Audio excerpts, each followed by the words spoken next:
j'ai trouvé dans les textes que vous avez étudiés et bien présentés une allusion sur le fait que l'Allemagne avait très largement participé à organiser le voyage des révolutionnaires russes, leur retour en Russie, puisque c'était leur intérêt de favoriser la révolution, puisque Lénine s'était engagé, s'il réussissait à regagner le pays, à signer immédiatement un traité de paix. Hein. C'était le fameux enjeu de Brest-Litovsk.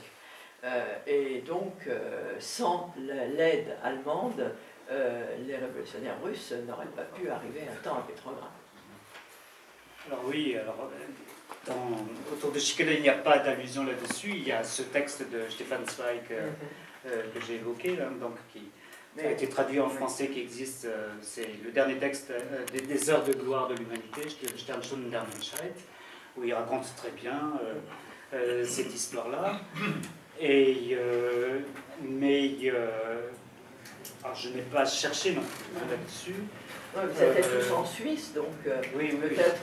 Mais là, ça s'est organisé. Alors, Zweig raconte que ça s'est organisé à Zurich, avec les autorités allemandes, mais aussi avec les socialistes suisses, d'ailleurs, qui n'étaient pas vraiment d'accord avec la tactique de Lénine, mais ils étaient au courant, d'après Zweig. Zweig habitait à l'époque près de Zurich, donc il était plus proche. Je sais que voilà. Donc là-dessus, je n'ai rien précis. Oui. Je me suis un peu occupé aussi de Kessler. Effectivement, la relation est intéressante parce que aussi Kessler, comme vous l'avez dit, dispose d'énormes moyens financiers. À un moment où le Reich est quasiment en banqueroute, hein, donc il peut aider tous ses amis, Van de Velde, etc., Cassir, etc., pour les exfiltrer tout d'abord de l'Allemagne. Et ça, c'est ma première question. Est-ce que les Weiße Blätter, c'est assez étonnant en fait qu'une revue qui est plutôt hostile en fait au pouvoir en place puisse s'installer donc à l'étranger avec la bénédiction donc des autorités. Voilà. Est-ce que Kessler a joué un rôle là-dessus? J'ai jamais réussi à trouver. En revanche, on sait que Kessler a très généreusement financé donc les Weißen Blätter, donc ça aussi c'est intéressant, ce soit en fait le dépositaire du pouvoir impérial qui finance donc une revue comme celle-là. Il ne le fait pas uniquement avec les Weißen Blätter, hein, mais on le sait. Et la deuxième question, ça tourne autour de cette expérience justement de la Révolution de novembre, parce qu'il y a un autre personnage que je n'ai pas réussi à identifier très bien, qui est un certain Lichtteig, que peut-être vous connaissez, mais voilà, donc j'aimerais en savoir plus, parce que Kessler va revenir à Strasbourg dans les années 20, en route vers la Suisse. Il va faire une petite halte justement chez ce Lichtteig, qui a une collection extraordinaire de Braque, de Picasso. Ça aussi c'est intéressant, comment ça vient ici. Est-ce qu'il y a d'autres tableaux qu'ils ont, voilà, comment dire, d'expressionnistes allemands qui auraient pu se trouver là, puisque visiblement il fait partie du groupe autour de Sturm, etc. Oui, c'est des questions très compliquées. D'abord sur la première question, ce n'est pas si simple. Hein. Kessler avait une mission, mais ce qui caractérisait la propagande allemande par rapport à la française, pour laquelle travaillait Grumbach d'une certaine façon, et d'autres germanistes d'ailleurs, Andler, enfin un tas de gens.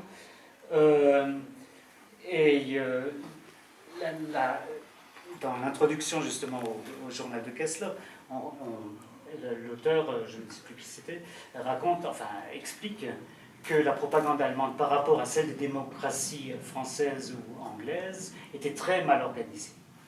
Il y avait toute une série de centres de propagande et toute une série de responsabilités très différentes. Et alors Kessler n'avait pas tellement d'argent que ça. Et quand non, mais attendez. Rappelez-vous, il avait énormément d'argent. Non, simplement par rapport au Weissenblätt. Schickele est constamment en train de négocier de l'argent, soit pour les Weissenblätter, soit pour une autre revue qu'éventuellement écrirait, enfin, etc. Il y a là beaucoup de choses, et il y a beaucoup de gens aussi qui veulent avoir de l'argent. Alors, sur la deuxième question, alors il y a certainement financé, mais on ne peut pas savoir exactement ce que Kessler note dans son journal aussi, ou quelqu'un d'autre. Non, c'est pas Kessler, je crois que c'est Attila Durieux. C'est que Kessler et Schickele sont allés au début de l'année, en janvier 19, très très rapidement à Berne. Ils sont retournés à la Junkerngasse 19, ou alors à l'ambassade. Ils ont évacué un certain nombre de documents, pour que toutes ces activités ne tombent pas dans de mauvaises mains. Alors, sur la deuxième question... C'était Lichtag, c'est un personnage. Alors Lichtag apparaît dans, je crois que c'est dans Der 9. November, non, peut-être dans Paris Reise, donc dans le deuxième texte, et c'est un vieil ami de Schickele. Je crois qu'à l'époque, il est à Munich. Il est riche, il est médecin, il est collectionneur d'art. Alors, Kessler, je l'ai dit la dernière fois, il avait toute une série de cordes dans son arc. Kessler était un connaisseur en art moderne extrêmement, pas seulement en peinture, mais il a fait des expérimentations dans le domaine théâtral, enfin il a fait toute une série de choses.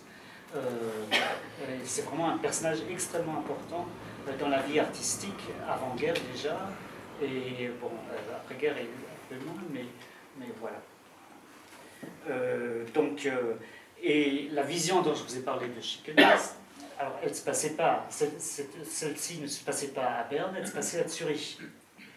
Alors je ne sais plus dans l'appartement de qui c'était, je crois que c'était chez Cassirer justement, et Kessler raconte que Cassirer avait au mur des tableaux justement de tous ces grands peintres, et que l'ambiance des Van Gogh, etc. Et que l'ambiance était très particulière, et que voilà. Donc voilà ce que je peux dire. Et Cassirer et Kessler faisaient aussi un petit peu du commerce d'art. Kessler en parle dans son